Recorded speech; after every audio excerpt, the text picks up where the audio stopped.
Hi, I'm Dr. Alex Anderson with Mayo Clinic here at GRIT 2019, and I have the privilege to speak with Monica Coyle, who is presenting at one of our networking tables this afternoon. You have a master's in healthcare administration, so tell me about what you're going to talk about. Yeah, so thank you so much for having me. So I'm Monica Coyle, and I'm a supervisor within the Translational Research, Innovation, and Test Development Office at Mayo Clinic. And what brought me to GRIT actually was the ambassador tables, where we are hosting kind of the GLOMERGE experience at the GRIT conference. The GLOMERGE is the Greater Leadership Opportunities for Women, Mayo Employee Resource Group. I'm doing this with a couple of my colleagues who also participate in GLOMERGE, Amy Sigmiller-Renner and Priscilla Gill. And as we were talking about what do we want the GLOMERGE experience to be at GRIT, a theme that really resonated with all of us was authenticity, both in who you are and what you want out of your career. So it's kind of a three-part series. Amy's going to cover kind of what's holding you back. I'm going to do a little more action-oriented, talking about career planning and navigation using a jungle gym framework, and then Priscilla will provide some motivational, how do you awaken the leader within? So my topic will be kind of how do you put actions to creating a career path that is fulfilling and fun to you, right? Because what they want out of their career is different. I think it's probably really hard for people to get their heads around actionable steps. We all kind of see a vague, hazy future or endpoint or goal, but then it seems completely unattainable. I mean, there's this glass ceiling, we can't see barriers, but then I feel like there's almost a glass staircase. Like, how do I get there? Right. Right. And navigating that is hard. So I think we heard this morning from Dr. Gustouch talked about like this haphazard path. Yes. And sometimes it can feel that way. And so my talk is really hopefully to motivate people to put some intentional thought to how do they want to get on a path that's meaningful for them. I like the idea of a jungle gym career framework because that's the reality of how careers happen, right? Sometimes you will step back to reorientate yourself. You may move into a lateral position to propel yourself forward. But really, it's a way to look at what are your options before you and what looks inspirational or motivating and really ties to your own interests and goals. So, we might have the end goal in mind of where we want to be, but your path to get there can happen in a lot of different ways. And so it's, about taking some time exploring what are the ways you can get there, how do you open doors, and then clear the path ahead of you. As an anesthesiologist and mother and person with imposter syndrome, is safety factored into these steps? Or is that something you talk about, or is it quite the opposite?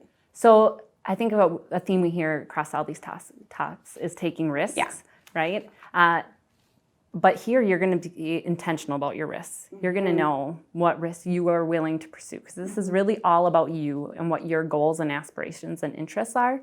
And so what resonates with me might not resonate with you, and that's okay, because we all have our own individual experiences. And this allows you to put some kind of thought into what feels safe for you. Though you always want to have risks. And, they say women often don't apply for positions until they're 100% of the skill sets that are, they feel 100% qualified. This is a way to build towards a qualification that when you see roles come open that you're interested in, you've at least spent some time thinking about how do I get into a role like that and building the skills to get there. Interesting. I actually once was advised by a woman to not apply for something because I probably wouldn't get it. And then the side note with that was, well, just ask your advisor. My advisor was a man. He said, I'll just try. Yeah. It's kind of interesting. Do you find men and women approach these jungle gyms differently? Yes, women can be a little more risk averse, right, by our nature, stereotypically. So I feel like one of the ways is just to be really intentional with what you can do to prepare yourself, right? So when you look at doing your own career jungle gym, it can be both roles or skills or a mix of both. Because sometimes people really like the role they're at right now.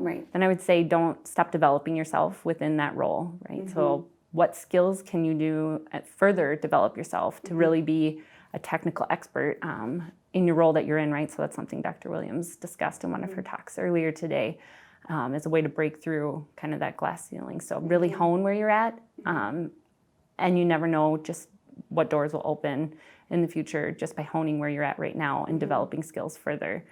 But that's really the idea of the framework, is then if you do really hone that skill, what doors could that open, right? Right. Do you help people to identify these doors? I think it's hard to do this without a vision.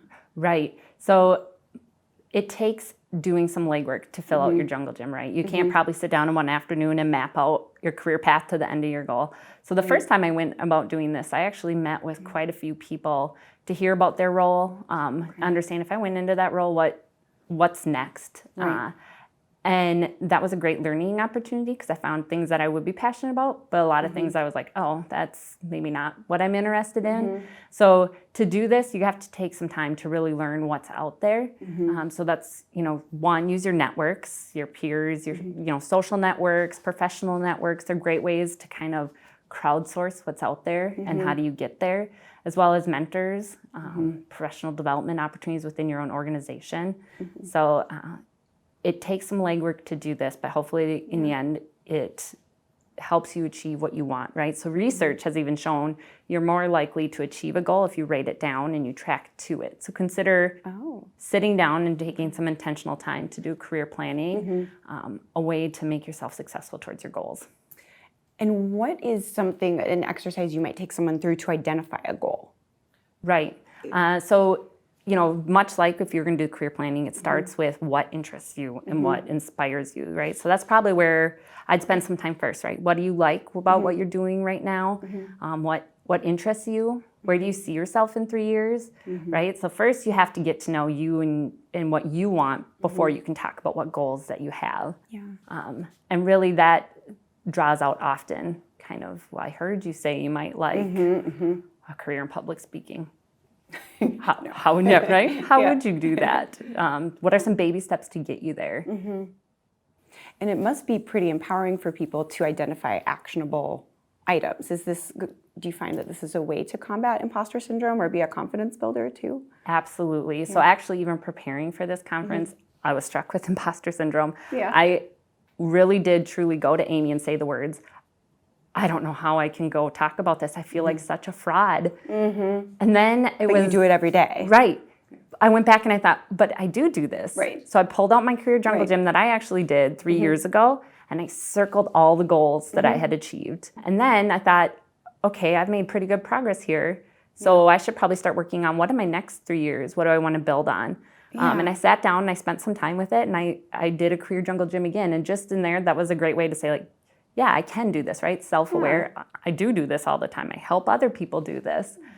So putting that action to it really helped combat that imposter syndrome. So again, this is that growth mindset. Yes. You stepped into the tension of speaking at this conference, and then you realized, oh, hey, wait, I'm actually doing all of this.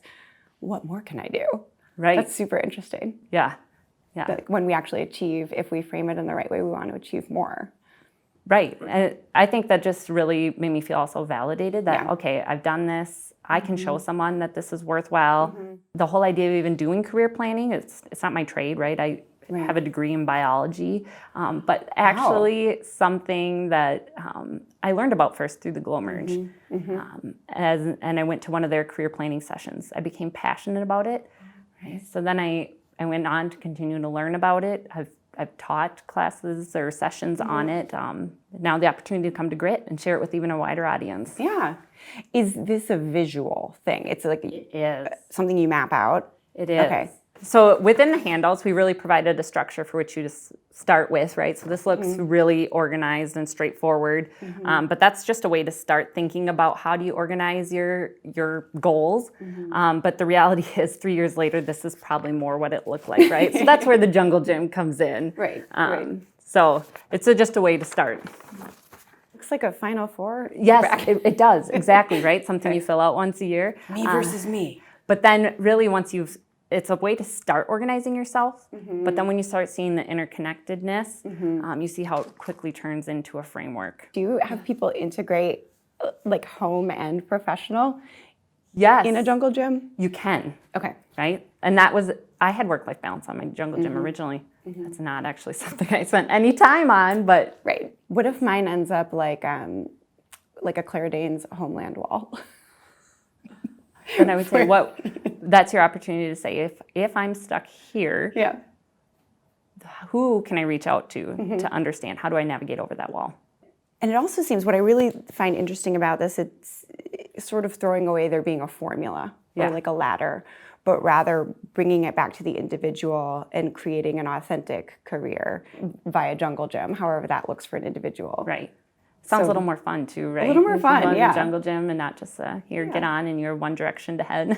Yeah, and I was also, when you brought up the ladder, like only one person can be on a ladder, Right. and it's bad luck to go under them. But like people can just play on Jungle Gyms, so Right. I kind of would rather work in a Jungle Gym. Right. And so when you don't know your path, right, you're going to go Yeah. to see who else is on that Jungle Gym and how can they help me find my direction forward. What are a few takeaways? If you were to summarize some takeaways. nuggets from. So when I talk about career planning, I'd say carve out time for it. There's a lot of value to it.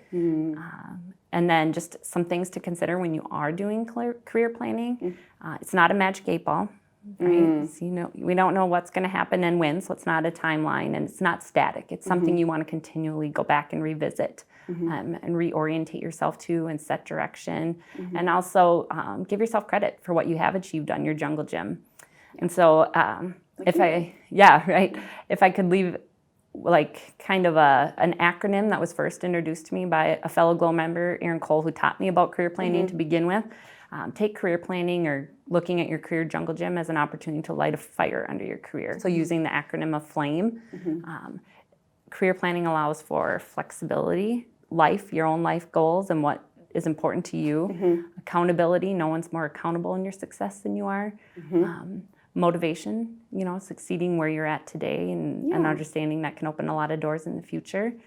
And education, right? So always continue to learn. And that creates a sustainable career. Right. Or at least one that's fulfilling to you. Yes. Ideally both. Awesome. Well, thank you so much for talking with me. Thank you so much.